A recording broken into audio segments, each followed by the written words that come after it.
I didn't raise my voice when the HOA president, Mrs. Karen Henderson, stormed onto my driveway, accusing me of blocking her path.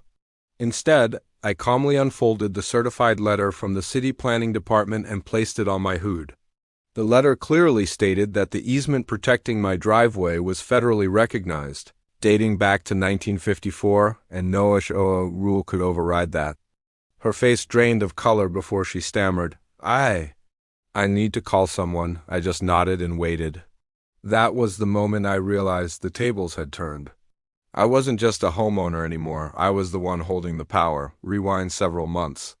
My wife and I moved into our small, peaceful home on Oakwood Lane because we wanted quiet. The house was a modest 3-bedroom with a small yard, shaded by old maples, perfect for weekend barbecues and Sunday mornings with coffee on the porch. Privacy was everything to us. The neighborhood, with its neat sidewalks and whisper-quiet streets, felt like a refuge from the noise of the city. I was a software engineer by trade, not someone who sought confrontation or drama. I had no interest in HOA politics, bylaws, or power struggles, just a place to call home. Our property included a narrow, gravel driveway that wrapped around to the side of the house.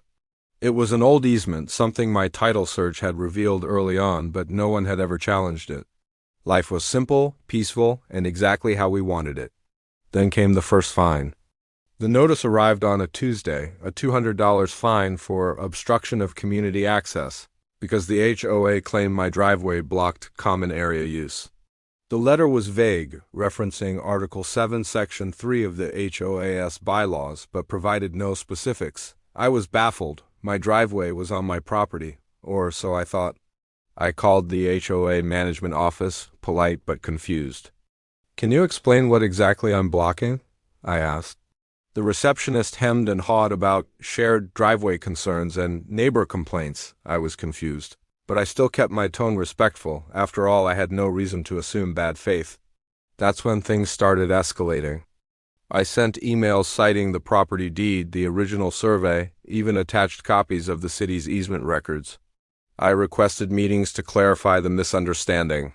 Instead of answers, the HOA board sent me letters increasing the fines $500 this time, and threatened legal action if I didn't remove obstructions. The HOA president herself sent a sharply worded email mocking my ignorance of community standards. At the next board meeting, which I attended to plead my case, I was met with sneers and cold silence. They refused to discuss the easement or the deed. The polite homeowner was no longer entertained. That's when I stopped arguing and started reading. Sleepless nights followed.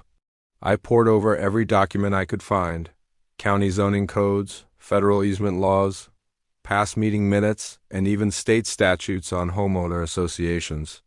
I hired a surveyor to mark my property lines, who confirmed the driveway was fully within my legal easement rights. I consulted a lawyer specializing in property disputes who highlighted that the HOA's attempt to regulate a federally protected easement was not just illegal, it was grounds for a countersuit. I quietly began recording HOA meetings on my phone. I documented every unjust fine, every threat, every moment the board overstepped its authority. My family felt the tension too. My wife was supportive but worried. Neighbors started avoiding eye contact. The stress was palpable, but fear slowly turned into resolve. Back to that moment on my driveway, I had the letter from the city planning department, the final nail in the HOA's coffin. The letter explicitly stated the easement was federally recognized, non-negotiable, and protected against any private restrictions, including HOA rules. When Mrs. Henderson threatened to call the police, I calmly showed the letter.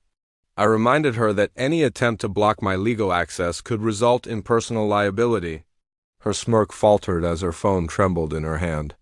Then the HOA lawyer's voice cracked over the phone as I mentioned the impending lawsuit for harassment and abuse of power. Board members quietly slipped out of the meeting room one by one in the following days. The president resigned within a week, and the HOA management company dropped the contract. Life didn't instantly return to peace, but the worst was over. The HOA was dissolved after an emergency homeowners meeting voted to disband the board and reestablish rules under new leadership, this time with transparency. and respect for property rights. Neighbors who once supported the HOA's heavy-handed tactics came around, offering quiet apologies and cautious smiles. Our little sanctuary, the one we chose for peace and privacy, was finally ours again. The driveway was no longer a battleground, but a path home. Now the HOA leaves me alone, everyone does, and honestly, I kind of miss the excitement.